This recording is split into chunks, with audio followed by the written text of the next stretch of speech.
ദൈവത്തിൻ്റെ അതിപരിശുദ്ധമായ നാമം വാഴ്ത്തപ്പെടുമാറാകട്ടെ. പുറപ്പാട് പുസ്തകത്തിൽ അടുത്തൊരു ബാധ എന്ന് പറയുന്നത് പുറപ്പാട് പുസ്തകം 8-ാം അധ്യായത്തിൻ്റെ 16-17 വാക്യങ്ങളാണ്. യഹോവ മോശയോട് പറഞ്ഞു, നീ അഹറോനോട് പറയുക, നിൻ്റെ വടി കൊണ്ട് നിലത്തെ പൂഴിയിലടിക്കുക, അപ്പോൾ അത് പേനായി തീർന്ന് ഈജിപ്റ്റ് മുഴുവൻ വ്യാപിക്കും. അവൻ അപ്രകാരം ചെയ്തു. അഹറോൻ വടിയെടുത്ത് കൈ നീട്ടി നിലത്തെ പൂഴിയിലടിച്ചു. അത് മനുഷ്യരുടെയും മൃഗങ്ങളുടെയും മേൽ പേൻ ആയിത്തീർന്നു. ആദ്യം വടി പാമ്പാകുന്നൊരു അത്ഭുതം കാണിച്ചു. ഫറവോൻ്റെ മന്ത്രവാദികളും അത് ചെയ്തു. പിന്നീട് ഫറവോൻ്റെ മന്ത്രവാദികളുടെ വടി പാമ്പായതിനെ മോശയുടെ വടി വിഴുങ്ങി. അതിനുശേഷം ആദ്യത്തേത് അത്ഭുതമായിട്ട് അവിടുത്തെ ജലം മുഴുവൻ രക്തമായി മാറി. രണ്ടാമത്തെ ബാധയായിട്ട് തവളകളുടെ ബാധ വന്നു. ഇപ്പോൾ ഇതാ മൂന്നാമത്തെ ബാധയായിട്ട് പേനിൻ്റെ ബാധ. അപ്പോൾ പേനിൻ്റെ ബാധയാണ് മൂന്നാമത് ദൈവം അയച്ചത്. പേൻ എന്താണ്? പേനിൻ്റെ ബാധ എന്താണ്? അത് ഇന്നത്തെ കാലഘട്ടത്തിൽ എങ്ങനെ വർക്ക് ചെയ്യുന്നു എന്ന് പറയാൻ ആഗ്രഹിക്കുന്നു. ഇനി എന്തിനാണ് ഇതൊക്കെ ചെയ്തത് എന്ന് ചോദിച്ചാൽ, നമ്മൾ പ്രത്യക്ഷമായിട്ട് നോക്കുമ്പോൾ ഈജിപ്തിൻ്റെ അടിമത്തത്തിൽ നിന്ന് ജനത്തിനെ വിടുവിക്കാൻ വേണ്ടിയിട്ടാണ് എന്ന് നമുക്ക് പറയാൻ പറ്റും. പ്രത്യക്ഷ കാരണം. പരോക്ഷ കാരണം എന്താണെന്ന് ദൈവം പറഞ്ഞത് പുറപ്പാട് 4:23. പുറപ്പാട് 4:23 ദൈവം പറഞ്ഞു, എന്നെ ആരാധിക്കുവാൻ എൻ്റെ പുത്രനെ വിട്ടയക്കണമെന്ന് ഞാൻ നിന്നോട് പറഞ്ഞല്ലോ, എന്നാൽ നീ അവനെ പോകാൻ അനുവദിക്കുന്നില്ലെങ്കിൽ ഞാൻ നിൻ്റെ പുത്രനെ ആദ്യജാതനെ തന്നെ കൊന്നുകളയും എന്ന് പറയുക. അപ്പോൾ പറയുന്നത്, ആരാധിക്കാൻ പോകുന്നില്ല എങ്കിൽ, ആരാധിക്കുന്നില്ലെങ്കിൽ ബാധകൾ വരും എന്ന് തന്നെ എഴുതിയേക്കുന്നത്. അപ്പോൾ അത് എൻ്റെ പുത്രൻ, എല്ലാവരുടെയും കാര്യമല്ല, ദൈവത്തെ ആരാധിക്കാൻ തക്കവണ്ണം തിരഞ്ഞെടുത്തവൻ, കൃപ ലഭിച്ചവൻ ദൈവത്തെ ആരാധിക്കാൻ ചെല്ലുന്നില്ലെങ്കിൽ ബാധകൾ ഒന്നൊന്നായി അവൻ്റെ ജീവിതത്തിൽ വരും എന്ന് തന്നെയാണ് നമ്മൾ മനസ്സിലാക്കുന്നത്. അപ്പോൾ ചോദിക്കുന്ന ഒരു കാര്യം, ഇസ്രയേൽ ജനത്തിൻ്റെ ബാധ അവർക്കേറ്റില്ലല്ലോ, ഫറവോനാണല്ലോ വന്നത് എന്ന് നമ്മൾ ചിന്തിക്കുമ്പോൾ, ഇന്നത്തെ ലോകത്തിൽ ഈ ദൈവത്തിൻ്റെ ജനം അടിമത്തത്തിലല്ല, ലോകത്തിൽ നിന്ന് അവൻ വിട്ടാ നിൽക്കുന്നത്. ഇന്ന് ലോകം എന്ന് പറയുന്നത് അന്നത്തെ ഫറവോനാണ്, അല്ലെങ്കിൽ അന്നത്തെ ഈജിപ്റ്റാണ്. അന്നത്തെ ഫറവോൻ എന്ന് പറയുന്നത് ഇന്നത്തെ സാത്താനാണ്. അന്നത്തെ ഇസ്രയേൽ ജനം എന്ന് പറയുന്നത് ഇന്നത്തെ യഥാർത്ഥ ദൈവമക്കളുമാണ്. അപ്പോൾ സ്വാഭാവികമായി ആരാധിക്കാനും 5:3 പുറപ്പാട് 5:3 പറയുന്നത്, എബ്രായരുടെ ദൈവം ഞങ്ങൾക്ക് പ്രത്യക്ഷമായിരിക്കുന്നു. ഇപ്പോൾ മരുഭൂമിയിൽ 3 ദിവസത്തെ ദൂരം യാത്ര ചെയ്ത് ഞങ്ങളുടെ ദൈവമായ യഹോവയ്ക്ക് യാഗം കഴിക്കുവാൻ ഞങ്ങളെ അനുവദിക്കണം, അല്ലെങ്കിൽ അവിടുന്ന് മഹാമാരിയാലോ വാളിനാലോ ഞങ്ങളെ പീഡിപ്പിച്ചേക്കാം എന്ന് പറഞ്ഞു.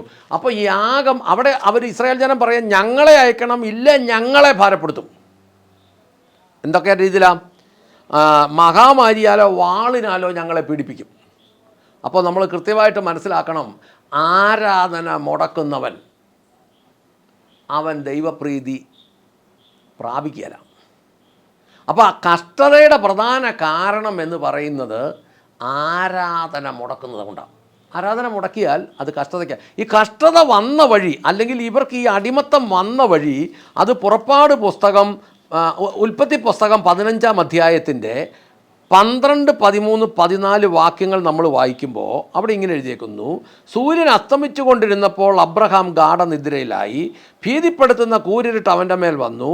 അപ്പോൾ യഹോവ അദ്ദേഹത്തോട്, നിൻ്റെ സന്തതി തങ്ങളുടേതല്ലാത്ത ഒരു ദേശത്ത് 400 വർഷം പ്രവാസികളും അടിമകളും അയക്കുകയും പീഡിപ്പിക്കുകയും ചെയ്യുമെന്ന് നീ നിശ്ചയമായും അറിഞ്ഞുകൊള്ളുക.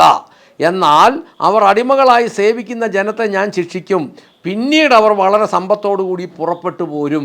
ഈ വചനത്തിലാണ് ഇവരുടെ 400 വർഷത്തെ അടിമത്തത്തിൻ്റെ കാരണം കിടക്കുന്നത്. അതിനൊരു കാരണം എന്താണെന്ന് നമ്മൾ ചോദിച്ചാൽ അതിന് നമുക്ക് മനസ്സിലാകുന്നത് ഉൽപ്പത്തി 15-ന്റെ 9-ഉം 10-ഉം വാക്യങ്ങളാണ്. യഹോവ അവനോട്, നീ 3 വയസ്സുള്ളൊരു പശുക്കുട്ടിയെയും 3 വയസ്സുള്ളൊരു പെണ്ണാടിനെയും 3 വയസ്സുള്ളൊരു ആട്ടുകൊറ്റനെയും അവയോടൊപ്പം ഒരു കുറുപ്രാവിനെയും ഒരു പ്രാവിൻ കുഞ്ഞിനെയും എൻ്റെ അടുക്കൽ കൊണ്ടുവരിക എന്ന് അരുളി ചെയ്തു. ശ്രദ്ധിക്കണമേ, 3 വയസ്സുള്ള പശുക്കുട്ടിയെയും 1 വയസ്സുള്ള ഒരു പെണ്ണാടിനെയും 3 വയസ്സുള്ള ഒരു പെണ്ണാടിനെയും 3 വയസ്സുള്ള ഒരു ആട്ടുകൊറ്റനെയും അവയോടൊപ്പം ഒരു കുറുപ്രാവിനെയും ഒരു പ്രാവിൻ കുഞ്ഞിനെയും എൻ്റെ അടുക്കൽ കൊണ്ടുവരിക എന്ന് പറഞ്ഞു. കൊണ്ടുവരാനേ ദൈവം പറഞ്ഞുള്ളൂ. അബ്രഹാം അവയെ എല്ലാറ്റിനെയും യഹോവയുടെ അടുക്കൽ കൊണ്ടുവന്ന് നടുവെ പിളർന്ന് ഭാഗങ്ങൾ നേരെ വെച്ചു. എന്നാൽ പക്ഷികളെ അയാൾ രണ്ടായി പിളർന്നില്ല. അപ്പോൾ കൊണ്ടുവരാൻ പറഞ്ഞപ്പോൾ പിളർന്നു വെച്ചു എന്നുള്ളതാണ് ഇപ്പം നമ്മൾ അതിനകത്ത് മനസ്സിലാക്കുന്ന ഒരു കാര്യം. അതാണോ അതല്ലയോ എന്നൊന്നും ഇപ്പം നമുക്കറിയത്തില്ല. ഏതൊക്കെയാലും ഒരു കാര്യം നമുക്ക് മനസ്സിലാകും, വചനം ചെയ്യാൻ പറയുന്ന കാര്യം നമ്മൾ ചെയ്താൽ മതി, നമ്മുടെ വ്യാഖ്യാനവും കൂടി അതിനകത്ത് കൂട്ടിച്ചേർക്കണ്ട എന്ന് നമുക്ക് കൃത്യമായി മനസ്സിലാകും. ഉദാഹരണം ഞാൻ പറയാം. ഉൽപ്പത്തി പുസ്തകം 2-ാം അധ്യായത്തിൻ്റെ 15, 16, 17 നമ്മൾ വായിക്കുമ്പോൾ, യഹോവയായ ദൈവം മനുഷ്യനെ ഏദൻ തോട്ടത്തിൽ വേല ചെയ്യുന്നതിനും അതിനെ പരിപാലിക്കുന്നതിനുമായി അവിടെയാക്കി.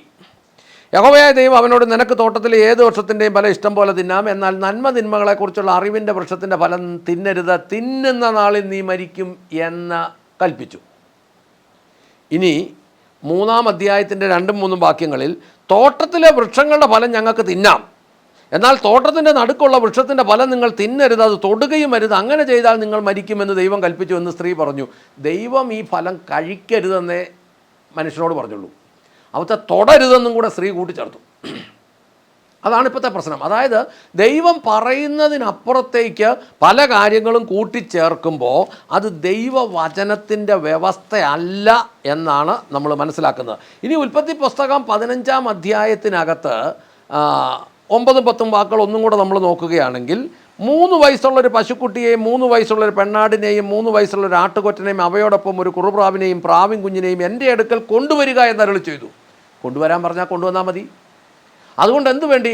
അടിമത്തം 400 വർഷം എന്നാണ് നമ്മൾ വായിക്കുന്നത്. എന്നാൽ അടിമത്തം 400 വർഷമല്ല. പുറപ്പാട് പുസ്തകം 12-ാം അധ്യായത്തിൽ നമ്മൾ മനസ്സിലാക്കുന്നത് അടിമത്തം 12-ന്റെ 40, 41 നമ്മൾ വായിക്കുമ്പോൾ, ഇസ്രായേൽ ജനം ഈജിപ്തിൽ പാർത്തിരുന്ന കാലഘട്ടം 430 വർഷമായിരുന്നു. ആ 430 വർഷം തീരുന്ന ദിവസം തന്നെ യഹോവയുടെ ഗണങ്ങളെല്ലാം ഈജിപ്റ്റ് വിട്ടുപോയി. അപ്പം 430 വർഷം അവർ അടിമത്തത്തിലായിരുന്നു. ആ അടിമത്തത്തിൽ നിന്ന് അവരെ വിടുവിക്കാൻ വേണ്ടി ദൈവം അയച്ച 3-ാമത്തെ ബാധയായിരുന്നു പേനിൻ്റെ ബാധ എന്ന് നമുക്ക് മനസ്സിലാകുന്നു. അപ്പോൾ ഏതൊരു ബാധ വരുന്നതിനും ഒരു കാരണമുണ്ട്. എന്തിനും ഒരു കാരണമുണ്ട്. മഴക്കാറില്ലാതെ മഴ വരികയില്ല, മഴക്കാര് വന്നിട്ടുണ്ടെങ്കിൽ മഴ വരുമെന്നുള്ള ഉറപ്പാണ്. അതുകൊണ്ട് കാരണമുണ്ട്, കാര്യങ്ങളുമുണ്ട്. സഭാപ്രസംഗി പറയുന്നത് 3-ാം അധ്യായത്തിൽ പറയുന്ന എല്ലാത്തിനും സമയമുണ്ട്. 8-ാം വാക്യം വരെ കാലമുണ്ടെന്നാണ് പറയുന്നത്. അതുകൊണ്ട് എന്തുകൊണ്ടാണ് ബാധ വരുന്നത് എന്ന് ചോദിച്ചാൽ, പുറപ്പാട് പുസ്തകം 4-ന്റെ 23 പറയുന്നത്, എന്നെ ആരാധിക്കാൻ എൻ്റെ പുത്രനെ വിടണം എന്ന് പറഞ്ഞാൽ, ഏതൊരു വിശ്വാസിയോടും പറയട്ടെ, ആരാധന മുടക്കിയാൽ ബാധകൾ വരും. എന്തെങ്കിലും കാരണം പറഞ്ഞ് എനിക്ക് ജോലിയുണ്ട് എന്നും പറഞ്ഞ് ആരാധന മുടക്കിയാൽ അത് കാലാന്തരത്തിൽ ബാധയായി മാറും. ഈ ബാധ ആർക്കെതിരെ വന്നു എന്ന് ചോദിച്ചാൽ, ഈജിപ്തിനും ഫറവോയ്ക്കും എതിരെയാണെന്ന് പറയുമ്പോൾ, ഈ ഈജിപ്റ്റ് ഇന്നത്തെ ലോകവും ഫറവോ എന്ന് പറയുന്നത് സാത്താനുമാണെന്ന് പറയുമ്പോൾ, ഈ ലോകം എൻ്റേതാണെന്നും ഈ ലോകത്തെ സംവിധാനങ്ങളും ഒക്കെ ആരാധനയ്ക്കെതിരെ വരുമ്പോൾ, നമുക്ക് ആരാധനയ്ക്ക് തടസ്സം വരുമ്പോൾ പരിഹരിക്കാൻ മേലാത്ത വിഷയങ്ങൾ ഉയർന്നു വരും, പരിഹാരമില്ലാത്ത വിഷയങ്ങൾ. അതുകൊണ്ട് ഇന്ന് ഈ ആരാധന തടസ്സപ്പെടുത്തുന്നത് ആരാണോ അവനാണ് ഫറവോൻ. അത് മിക്കവാറും വിശ്വാസിയുടെ മനസ്സ് തന്നെയാണ്, വിശ്വാസിയുടെ ചിന്താഗതി തന്നെയാണ്, വിശ്വാസിക്ക് താല്പര്യമില്ലാതെയാണ്.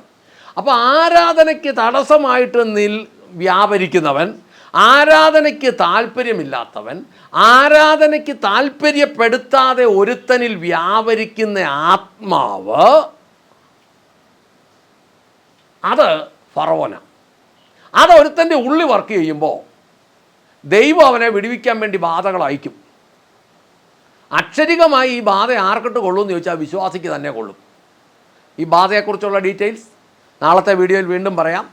അന്നത്തെ ബാധകൾ തവളയും പേനും ഒന്നും ചത്തിട്ടില്ല, അതൊക്കെ ഇന്നും ഉണ്ട്.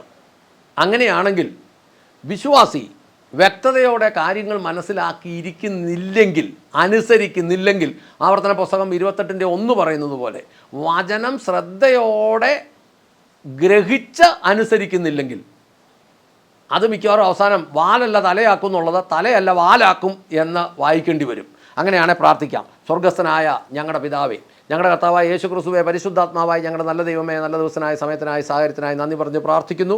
കർത്താവേ, വാലല്ല തലയാക്കും എന്നുള്ള അങ്ങയുടെ വചനം